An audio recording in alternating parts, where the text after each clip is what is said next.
នបានពង្រឹងការហាមឃាត់រូបិយប័ណ្ណគ្រីប្តូជាជំហានយុទ្ធសាស្ត្រដើម្បីការពារស្ថិរភាពហិរញ្ញវត្ថុរបស់ជាតិអាជ្ញាធរហិរញ្ញវត្ថុរបស់ចិនរួមទាំងធនាគារកណ្ដាល People Bank of China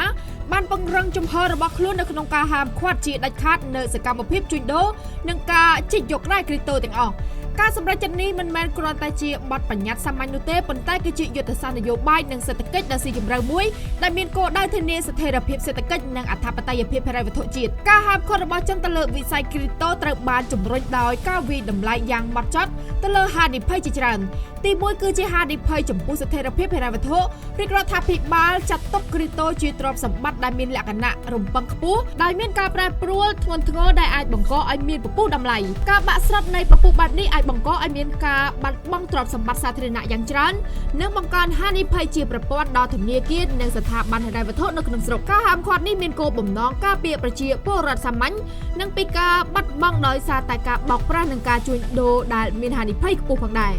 ទី2គឺជាការគ្រប់គ្រងមូលធននិងអធិបតេយ្យភាពគ្រីប្តូត្រូវបានប្រើប្រាស់ជាមធ្យមដើម្បីគេចវេះពីច្បាប់គ្រប់គ្រងលំហមូលធនរបស់ចិនដែលធ្វើឲ្យលុយហូរចេញពីប្រទេសដោយមិនមានការត្រួតពិនិត្យបានការទប់ស្កាត់លំហមូលធនខុសច្បាប់នេះគឺជាអាទិភាពដ៏សំខាន់សម្រាប់ការគ្រប់គ្រងម៉ាក្រូសេដ្ឋកិច្ចលើពីនេះ People Bank of China បានចាត់ទុកគ្រីប្តូថាมันមានឋានៈដូចជា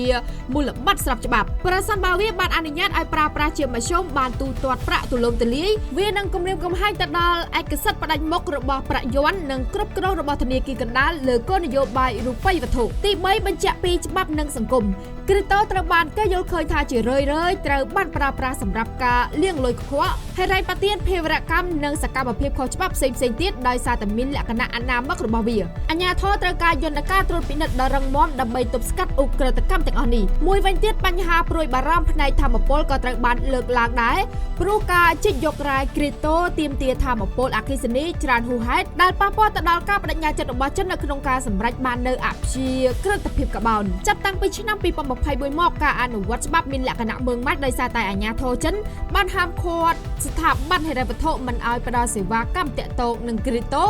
និងហាមឃាត់ការជីកយករ៉ែទាំងស្រុងដោយសារតែកំណត់ថាប្រតិបត្តិការជួញដូរគ្រីប្តូជាសកម្មភាពខុសច្បាប់ដែលត្រូវបានកាត់ទោសដោយតុលាការទោះបីជាយ៉ាងនេះក្តីភាពផ្ទុយគ្នាគួរឲ្យកត់សម្គាល់មួយគឺគោលនយោបាយរបស់ចិនដីគោកមានភាពខុសគ្នាស្រឡះពីតំបន់រដ្ឋបាលពិសេសហុងកុងកំពុងផែស្វែងរកការបង្កើតខ្លួនជាមជ្ឈមណ្ឌលទ្រព្យសម្បត្តិ Digital ដោយការអនុញ្ញាតឲ្យមានការជួញដូរគ្រីប្តូក្រោមការត្រួតពិនិត្យដ៏តឹងរ៉ឹងភាពខុសគ្នានេះបានបង្ហាញលក្ខណៈចិនដីគោកជ្រើសរើសផ្លូវនៃការហាមឃាត់ដាច់ខាតរីឯហុងកុងបានប្រើប្រាស់វិធីសាស្ត្រនៃការគ្រប់គ្រង regulation ដើម្បីទាញយកផលប្រយោជន៍ពីវិស័យនេះសូមគូបញ្ជាក់ថាការបន្តពង្រឹងការហាមឃាត់របស់ចិនទៅលើគ្រីប្តូគឺជាការសម្រេចចិត្តដ៏ឆ្លាតវៃមួយដែលមានអាទិភាពគឺសន្តិសុខជាតិនិងស្ថិរភាពសេដ្ឋកិច្ចជាងការអនុញ្ញាតឲ្យមានភាពច្នៃប្រឌិតផ្នែករូបិយវត្ថុដែលមានហានិភ័យខ្ពស់ដែលពិបាកគ្រប់គ្រងតាមទស្សនៈរបស់ទីក្រុងប៉េកាំងការចំណាយសង្គមនិងហិរញ្ញវត្ថុនៃការអនុញ្ញាតឲ្យមានគ្រីប្តូគឺធំធេងជាងអត្ថប្រយោជន៍សេដ្ឋកិច្ចដែលអាចទទួលបានជំហាននេះគឺជាផ្នែកនៃការត្រៀមខ្លួនរបស់ចិនដើម្បីណែនាំប្រាក់យ័ន្ត Digital របស់ធនាគារកណ្ដាល CBDC ផងដែរដែលជាទម្រង់រូបិយវត្ថុ Digital ដែលគ្រប់គ្រងដោយរដ្ឋនិងមានស្ថិរភាព